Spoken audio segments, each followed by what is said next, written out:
Hello बच्चों, welcome to Chris mathematics. आज हम लोग वेक्टर का एक्सरसाइज 5.3 करेंगे which is based on dot and cross product. पहला क्वेश्चन क्या दिया, देखो दो वेक्टर आपको गिवन है, एक u बार और एक v बार, और दोनों को परपेंडिकुलर वेक्टर चाहिए। एक एक्स्ट्रा वेक्टर जो u एंड v दोनों को परपेंडिकुलर होगा, एक u बार है और एक v बार है। हमें चाहिए एक ऐसा वेक्टर जो u एंड v दोनों को परपेंडिकुलर होगा। हाँ, तो देखो ये क्रॉस प्रोडक्ट का फॉर्मूले से कर लेंगे, इजी पड़ेगा डॉट से ज्यादा। द वेक्टर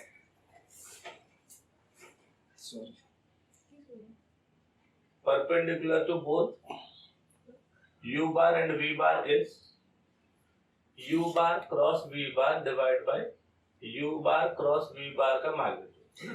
वेक्टर हो गया तुम्हारे u bar cross v bar, unit vector के लिए उसको उसके मैग्नीट्यूड से डिवाइड कर दिया, और हमेशा दो वेक्टर आएंगे इस वाले, प्लस और माइनस। क्योंकि देखो अगर मान लो ये वाला वेक्टर एक a बार है और ये वाला एक वेक्टर b बार, हम लोग पढ़ते हैं ना, ये दोनों को जो परपेंडिकुलर होगा वो कैसा रहेगा बच्चों, ऐसा रहेगा। दूसरा वेक्टर ऐसे बोलते हैं ना, वो वेक्टर में पढ़ते हैं ना, वही वाला। तो ये अगर ए बार है, ये बी बार है, तो this is the vector which is perpendicular to both A bar as well as B bar. ठीक है, तो ये जो परपेंडिकुलर वेक्टर है, ये ए बार हो गया, ये बी बार हो गया, तो जो परपेंडिकुलर वेक्टर होगा वो ए क्रॉस बी होगा। परपेंडिकुलर वेक्टर कौन सा होगा, ए क्रॉस बी, जो ए एंड बी दोनों को परपेंडिकुलर, वो क्रॉस प्रोडक्ट से मिलता है। अब उसको यूनिट वेक्टर बोलेंगे तो उसी वेक्टर को उसके मैग्नीट्यूड से डिवाइड करेंगे। और कितने वेक्टर होते हैं, एक बोर्ड के इस साइड होगा और एक बोर्ड के ऑपोजिट साइड में होगा, दोनों का मैग्नीट्यूड क्या होगा, सेम होगा, डायरेक्शन क्या होगा, ऑपोजिट होगा, तो एक प्लस होगा और एक माइनस। तो यहाँ पे पहले क्या ढूंढना है, u क्रॉस v ढूंढना है। देखो therefore u cross v is equal to, cross product कैसे ढूंढते हैं बच्चों, याद है क्या, डिटरमिनेंट से ढूंढते हैं ना। पहला रो होता है i j के, दूसरा जो u बार है ना, इसका कोफिशिएंट कितना है, देखो 2 1 - 2 एंड 1 2 -2, ऐसा हो जाएगा। इसको सिंपलीफाई कर लो, i cap into 1 into -2 will be -2, minus of minus will be +4 है ना, minus j cap into 2 into -2 will be -4, minus of minus is +2, then plus k cap into,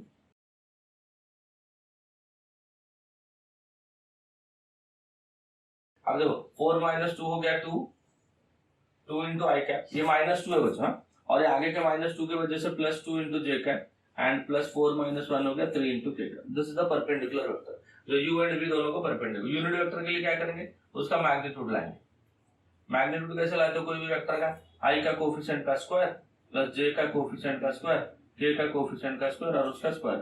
2 का स्क्वायर हो गया 4, 2 का स्क्वायर हो गया 4, 3 का स्क्वायर हो गया 9, 8 + 9 कितना हो गया, तो रूट ऑफ 70, रूट ऑफ 70।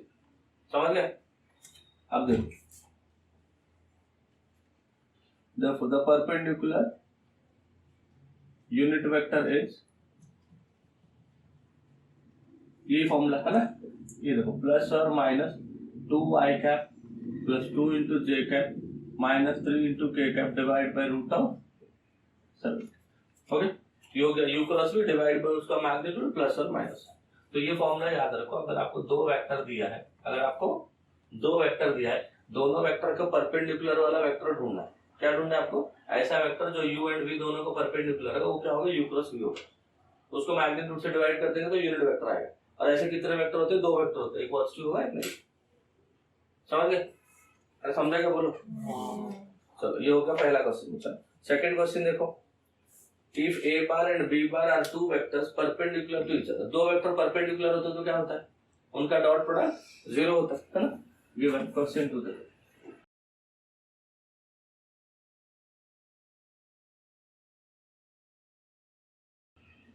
देखो जो given a bar perpendicular to b bar, therefore इन दोनों का डॉट प्रोडक्ट हो जाएगा 0, a bar dot b bar will be equal to 0।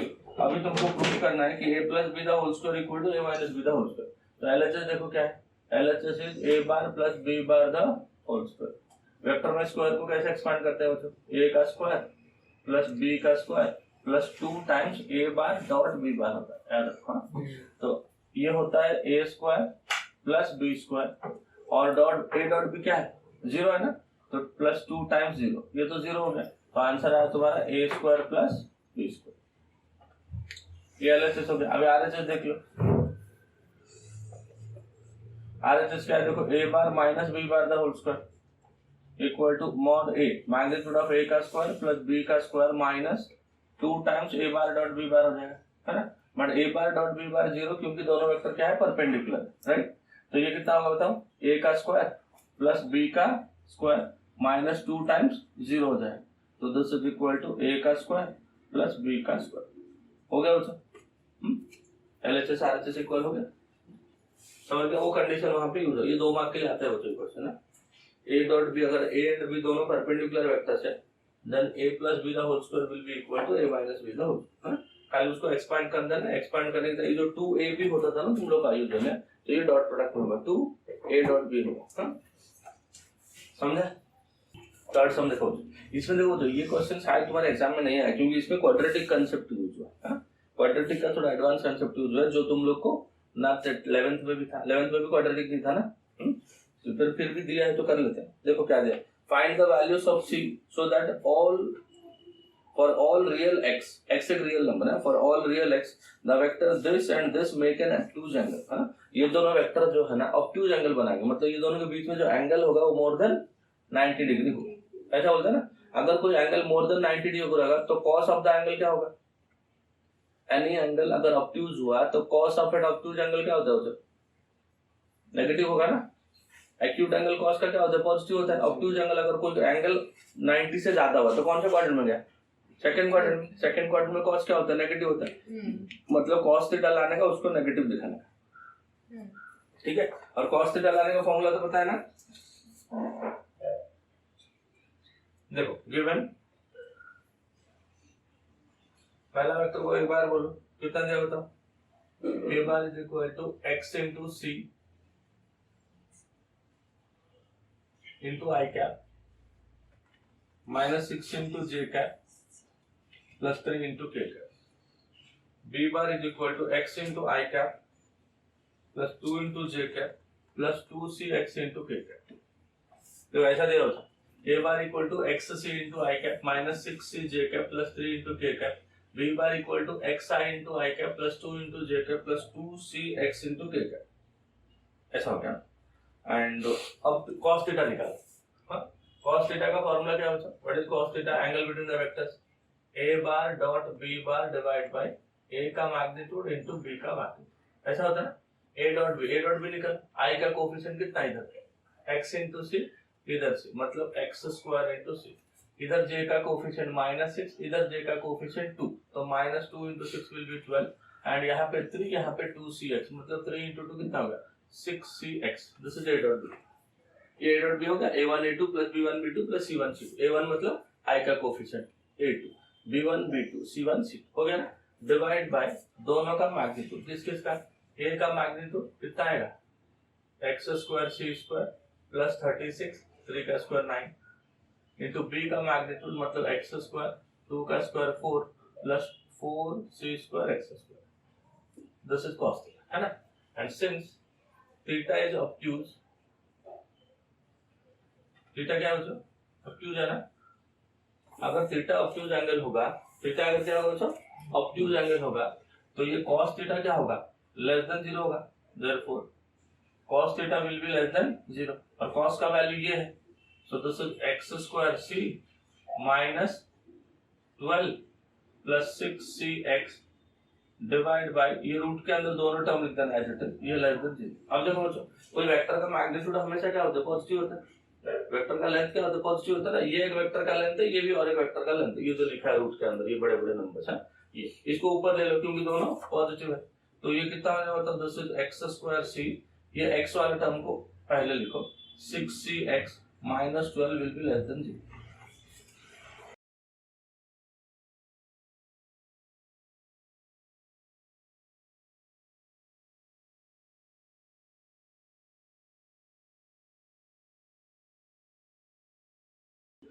a greater than 0 हुआ या a लेस देन 0 हुआ, क्वाड्रेटिक इक्वेशन का वैल्यू अगर लेस देन 0 है मतलब इसका जो डेल्टा होता है ना, डेल्टा समझते हो, डिस्क्रिमिनेंट d ना b square minus 4ac 10th में किए थे याद है, वो लेस देन 0 होगा, क्या होगा वो लेस देन 0। तो यहाँ से ये x स्क्वायर का क्वाड्रेटिक, x का क्वाड्रेटिक है ना, तो x स्क्वायर का जो कोफिशिएंट होगा वो क्या होगा a, जो x का कोफिशिएंट होगा वो क्या होगा b और ये कांस्टेंट टर्म हो गया c। तो डेल्टा लेस देन 0 मतलब डेल्टा का वैल्यू क्या होता है b square minus 4ac, that should be less than 0। समझ गया। और ये जो सी है लीडिंग कोफिशिएंट जो है ना वो ए मतलब क्या है, सी है इधर, ए मतलब क्या है तो सी है ना, सी ग्रेटर देन 0। तो डेल्टा निकालो, डेल्टा इज इक्वल टू कितना होगा, बी स्क्वायर माइनस 4ac, और बी का वैल्यू होता है 6c, इसका स्क्वायर माइनस 4 इंटू ए का वैल्यू कितना c है ना, एंड बी का वैल्यू c का वैल्यू हो गया -12। So this is equal to 36c square minus, और ये माइनस कितना होगा plus 48c, this should be less than 0 है ना। तो कितना हो गया बताओ, ये आ गया तुम्हारा 36c square plus 48c is less than 0। c को कॉमन ले लिया तो इधर क्या बचेगा, तो अरे 12 से डिवाइड कर लो, कर लेंगे ना, 12 से डिवाइड करेंगे तो इधर बचा 3c प्लस इधर बचा 4 इज लेस देन 0। समझ गए। अब बताओ अगर c ग्रेटर देन 0 है, c ग्रेटर देन 0 मतलब वो पॉजिटिव है, एक नंबर पॉजिटिव है, ये नंबर क्या होगा, ताकि इन दोनों का प्रोडक्ट नेगेटिव होना चाहिए, दो नंबर का प्रोडक्ट नेगेटिव है, उसमें से एक अगर पॉजिटिव है दूसरा पक्के से क्या होगा नेगेटिव होगा, मतलब therefore 3c plus 4 should be less then क्या होगा 0। तो मतलब c इज लेस देन कितना होगा बच्चों, 4 को उधर ले लो -4/3, c इज लेस देन -4/3 है ना। तो यहाँ पे 0 से ज्यादा एंड लेस देन -4/3, वो ग्रेटर देन आना चाहिए क्योंकि 0 से कम है ना, ये 0 से ज्यादा है ना, तो फिर उल्टा करना पड़ेगा। हाँ देखो a को लेस देन 0 कर दो, हाँ a अगर लेस देन 0 हुआ तो c क्या हो जाएगा लेस देन 0 हो जाएगा, और मोर देन कितना हो गया लेस देन 0, तो मोर देन वो होना चाहिए, अगर c लेस देन 0 है तो ये क्या होगा, ये हो जाएगा मोर देन 0, c हो गया ये लेस देन 0 है ना, ये लेस देन 0, अगर c लेस देन 0 ये मोर देन 0, अगर ये मोर देन 0 मतलब c का वैल्यू क्या हो गया -4/3 से ज्यादा, अगर c का वैल्यू -4/3 से ज्यादा और 0 से कम, यहाँ पे 0 से कम है और यहाँ पे क्या है बताओ -4/3 से ज्यादा, मतलब c का वैल्यू क्या होगा इन दोनों वैल्यू के अंदर रहेगा। समझ गए।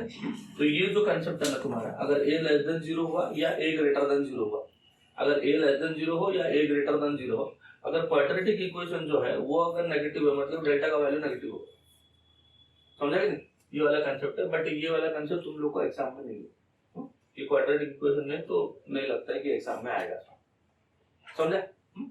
चल नेक्स्ट वाला देखो,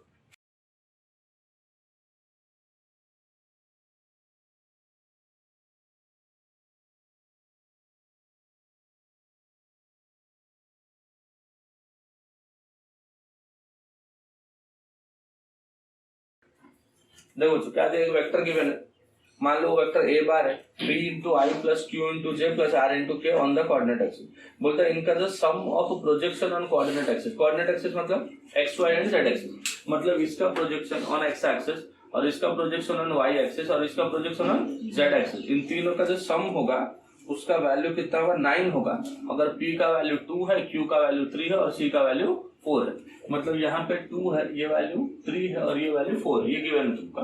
तो इसका प्रोजेक्शन कौन से एक्सिस पे, X Y and Z axis पे, कौन बताएगा, what is the vector along X axis, along X axis कौन सा वेक्टर होता है बच्चों, आई कैप होता है ना, और अलोंग वाई एक्सिस कौन सा होता है जे कैप, और अलोंग जेड एक्सिस क्या होता है के कैप। मुझे इसका प्रोजेक्शन चाहिए on i cap, on J cap, on के कैप। तीन आंसर आएगा, तीनों को ऐड करेंगे तो आंसर 9 चाहिए। अब बताओ प्रोजेक्शन फॉर्मूला क्या है, what is the length of projection on a bar on b bar, बताया था डॉट प्रोडक्ट में, देखो projection of a bar on b bar क्या होता है बच्चों, a bar dot B bar divide by magnitude of b, ये formula projection लाने का फॉर्मूला। अगर एक वेक्टर ए बार है और एक वेक्टर बी बार है, ए से बी के ऊपर हमने प्रोजेक्शन बनाया तो प्रोजेक्शन का लेंथ लाने का फॉर्मूला क्या है, A dot B divide by magnitude of B. समझ गए। अब देखो ये ए बार है तुम्हारा, ये क्या है ए बार है, इसका किस किस के प्रोजेक्शन है और तीनों का लेंथ का सम चाहिए ना, तो फॉर्मूला क्या लिखेंगे, the projection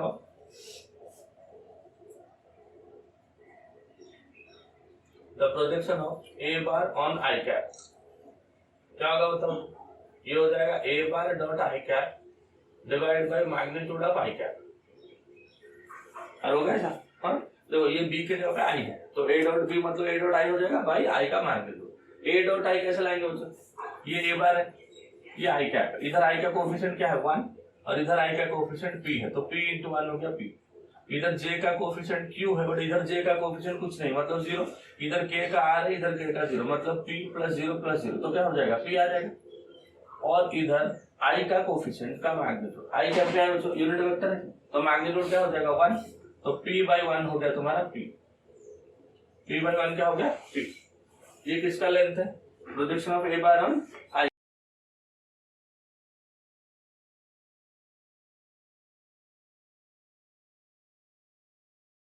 The projection of b bar on a bar क्या, a bar on j cap, ये कितना होगा तो a bar dot j cap divide by magnitude of j cap। तो a डॉट j क्या हो जाएगा, तो ये a है और ये j है, j का कोएफिशिएंट 1 है, j का q है, तो सिर्फ q आएगा बाकी दोनों 0 हो जाएगा। j का कोएफिशिएंट का j का मैग्नीट्यूड कितना 1, तो ये आ गया q। Similarly, a bar dot k cap divide by k cap का मैग्नीट्यूड ये कितना,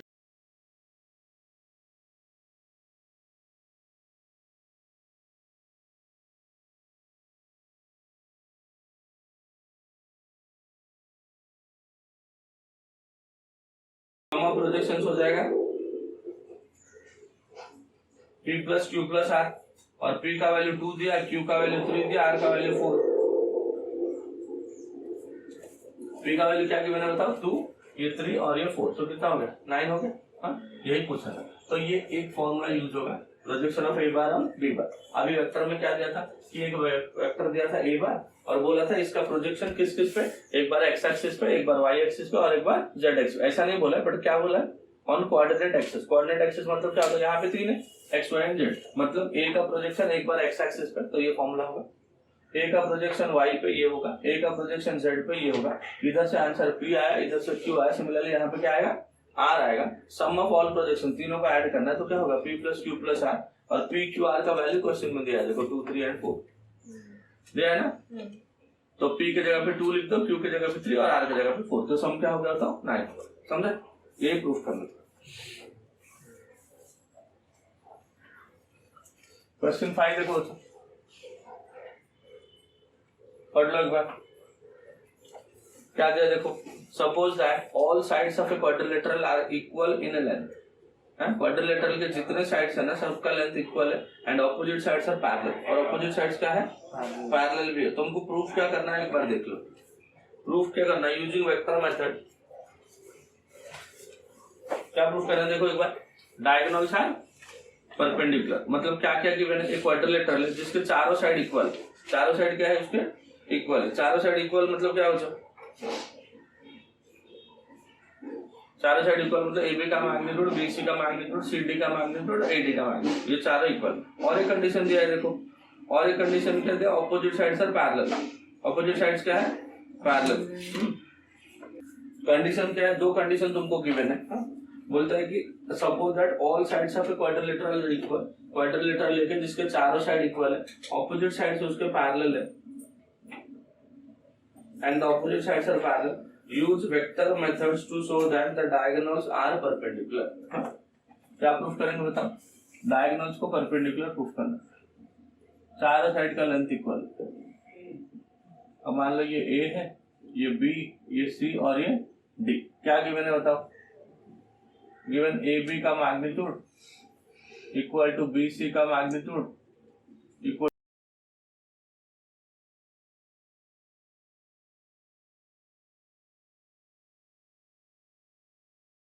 ये गिवन है। और क्या गिवन है बताओ, and AB bar parallel to, AB किसको पैरेलल है बताओ,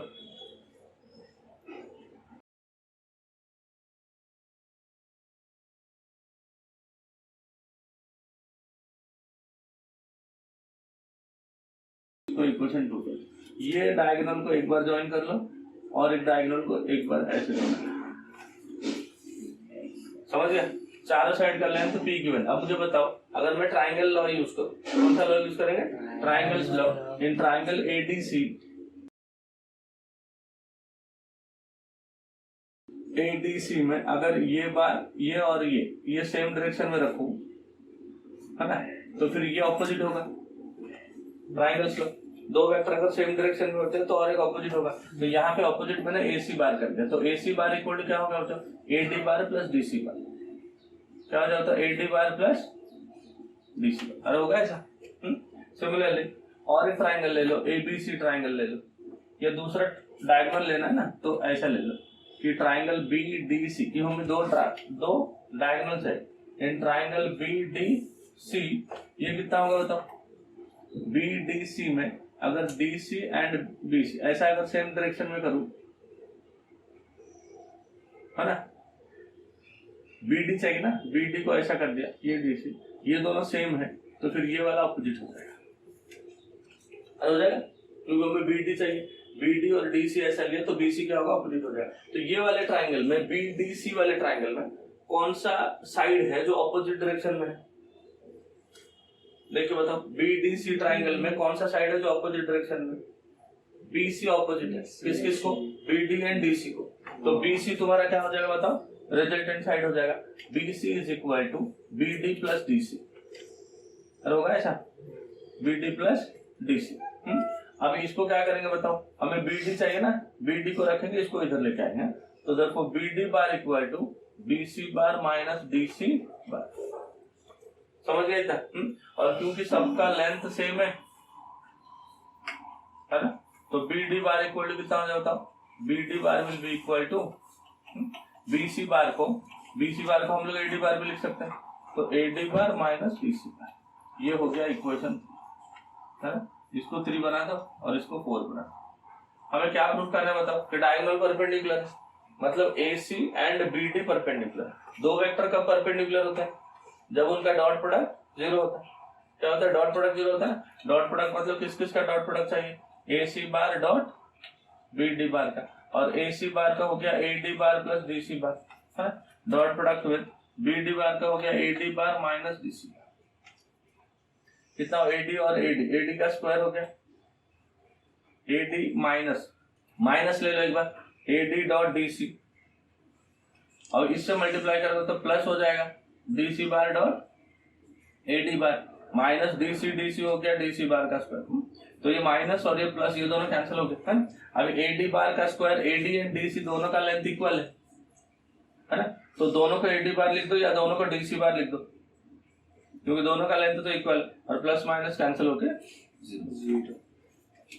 इसको बिना सॉल्व के हम लोग स्टैंडर्ड रिजल्ट से बता सकते हैं क्या बच्चों, डायगोनल परपेंडिकुलर बता सकते हैं। अगर देखो कोई एक ऐसा है कि उसके ऑपोजिट साइड पैरेलल है, ऑपोजिट साइड क्या है, पैरेलल है, और सारे साइड का लेंथ इक्वल है, तो वो क्या होगा, वो क्वाड्रिलेटर। बाय ज्योमेट्री अगर सोचेंगे, कोई एक क्वाड्रिलेटर ऐसा है जिसका ऑपोजिट साइड सब पैरेलल है ना, सारे ऑपोजिट साइड पैरेलल और सबका लेंथ इक्वल है, क्या होगा तो रोम्बस होगा। पैरेललोग्राम में ऑपोजिट साइड इक्वल होता है, सब किधर इक्वल होते हैं, यहाँ पे सारे साइड का लेंथ इक्वल बोले। अगर ऑपोजिट साइड का लेंथ इक्वल होता है तो पैरेललोग्राम है ना, यहाँ पे सब साइड जितने भी साइड से सबका लेंथ इक्वल है, मतलब AB का लेंथ देखो ना, ये लिखा AB का लेंथ, BC का लेंथ, CD का लेंथ, AD का लेंथ, ये सबका लेंथ इक्वल है और ऑपोजिट साइड पैरेलल, मतलब क्या होगा, रोम्बस होगा ना। और रोम्बस के डायगोनल परपेंडिकुलर होते हैं कि नहीं होते, होता है, बट वही चीज को हमें वेक्टर मेथड में लिखना, समझेंगे, समझ गए।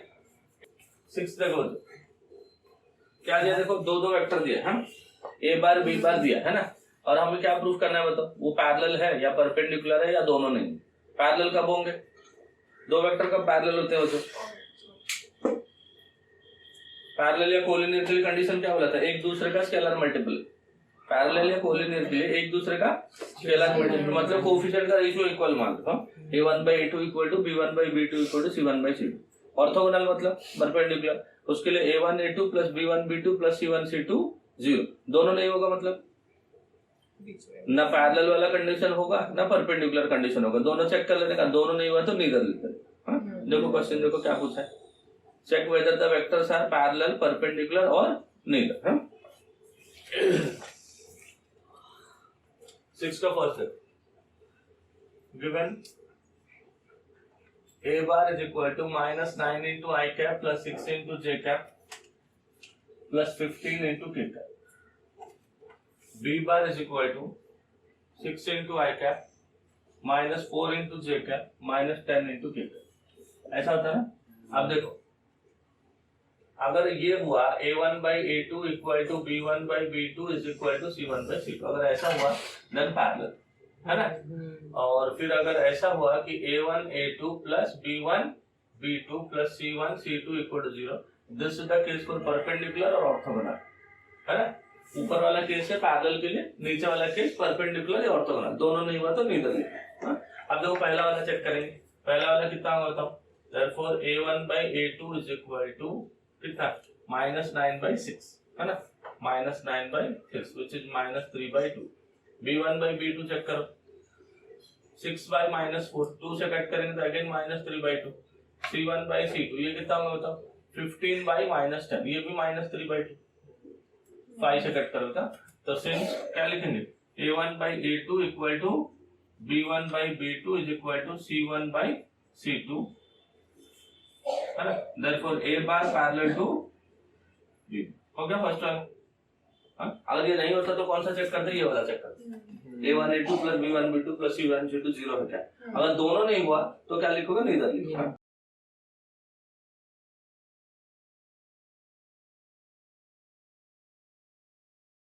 given a bar is equal to minus 3/5 into I cap plus 1/2 into J cap plus 1/3 into K cap, ये a bar है। B bar is equal to 5 into I cap, 4 into J cap, 3 into K cap, ये है ना। पहले एक बार check कर लो तो ये वाला दिख रहा है क्या, देखो इन दोनों का रेशियो क्या होगा -3/5 माइनस 3/25 होगा है ना। इन दोनों का रेशियो क्या होता है 1/2/4 1/8 होगा है कि नहीं। और इन दोनों का रेशियो क्या होगा देखो 1/3/3 1/9 होगा। तो इक्वल हो रहा है क्या, मतलब पहला वाला तो सेटिस्फाई नहीं करो तो क्लियरली दिख रहा है। सेकंड वाला चेक करो, सेकंड वाला क्या बताओ a1 a2 plus b1 b2 plus c1 c2 equal a1 a2 कितना लिखेंगे -3/5 into 5 plus b1 b2 half into 4 plus c1 c2 1/3 into 3 -3 plus 3 equal to 0। therefore perpendicular हो गए a bar perpendicular to b bar. समझ गए। बाकी दोनों कर लोगे ना, सेकंड एंड फोर्थ उसका हो जाएगा। 7 देखो तीन पॉइंट के कोऑर्डिनेट्स दिए, गिवन p का कोऑर्डिनेट कितना होता है देखो 0 -1 -2, q का कोऑर्डिनेट 3 1 4, r का कोऑर्डिनेट 5 7 1। तुम्हें एंगल P चाहिए, क्या चाहिए एंगल P, मतलब एंगल P जो होगा वो कौन से दो वर्टेक्स के अंदर, कौन से दो साइड के अंदर होगा। अगर P वाला एंगल चाहिए तो कौन से दो वेक्टर निकालना है तुम्हें, PQ निकालना है PR निकालना है, P कॉमन पॉइंट होना चाहिए है ना। तो देखो सबका पोजीशन वेक्टर निकाल दो, let P bar Q bar and R bar be the position vectors of the points P, Q and R respectively। तो P बार कितना हो देखो P bar is equal to हो जाएगा 0 इंटू आई cap minus j cap minus 2 into के cap, ये हो जाएगा P bar. Q bar is equal to 3 into I cap plus j cap plus 4 into के cap. R bar is equal to 5 into I cap 7 into J cap plus k cap. देखो समझ गया ना। जब P बार हो गया 0 into आई minus जे minus 2 के 3 के प्लस जे प्लस 4 के 5 के प्लस 7 जे प्लस, ये हो गया। कौन कौन सा वेक्टर चाहिए P वाला एंगल के लिए, PQ bar and PR bar. PQ कैसे लिखोगे Q माइनस P ना, बताओ क्या लिखो Q माइनस P, मतलब ऐसा माइनस करना है। 3 माइनस 0 कितना हो गया 3, J minus of minus J तो प्लस हो गया 2J, 4 प्लस 2 कितना हो गया 6 इंटू के, और ये हो जाएगा R bar minus P bar. R bar minus P bar equal to 5 minus 3 कितना हो 2 आई कैप 7 माइनस 1 कितना 6 into J cap K minus 4 K minus 3 into के cap. therefore let P be the angle between Let P with the angle between PQ bar and PR bar. PQ और PR के बीच में जो angle है ना उसको क्या मान लिया हम लोगों ने? P मान लिया. तो cos थीटा का फॉर्मूला क्या हो जाएगा? एंगल बिटवीन द वेक्टर्स का फॉर्मूला क्या होता है? cos P equal to PQ bar dot PQ का मैग्नीट्यूड इनटू PR का मैग्नीट्यूड. ये होता है ना? A dot B by A का मैग्नीट्यूड इनटू B का मैग्नीट्यूड होता है. यहाँ पे A का वैल्यू PQ और B का वैल्यू PR. अभी A डॉट B करते हैं. इन दोनों का डॉट प्रोडक्ट कितना होगा? 3 इंटू 2. 3 इंटू 2 कितना होता है? 6 plus 2 into 6. 2 into 6 will be 12. 6 into minus 3 will be minus 18 divide by ऐसा दो वैल्यू आएंगे. ऐसा दो वैल्यू आएंगे है ना. कितना आएगा? पहले में 3 का स्क्वायर 9 4 36 है ना. कितना हो गया? देखो 9 4 36 मतलब 49 ना. इधर कितना हो गया? 2 का स्क्वायर 4 9 36 फिर से 49 आएगा. ये सब लिखने की वैसे तो जरूरत नहीं है क्योंकि ऊपर से दिख रहा है ऊपर वाला वैल्यू 0 हो गया. 12 प्लस 6 कितना हो गया? 18. 18 माइनस 18 क्या होगा? 0. अगर cos थीटा 0 हो गया क्या होता है? अरे क्या होता है? एंगल राइट एंगल होता है ना. cos थीटा अगर 0 हो गया तो वेक्टर दोनों परपेंडिकुलर हो जाएंगे एंड वेक्टर दोनों परपेंडिकुलर हो गए मतलब एंगल क्या होगा? Right angle. अब अगर डायरेक्ट देखोगे हमने इससे पहले जो क्वेश्चन किया था उसमें क्या देखा था हमने? a1 a2 plus b1 b2 plus c1 c2 0 हो गया तो भी परपेंडिकुलर. अब यहाँ पे भी देखो a1 a2 6 ना प्लस 12 18 हो गया माइनस 18. यहाँ से भी लिख सकते. ठीक है. चलो नेक्स्ट देखो. ये कौन सा हुआ बच्चा? 7th हो गया.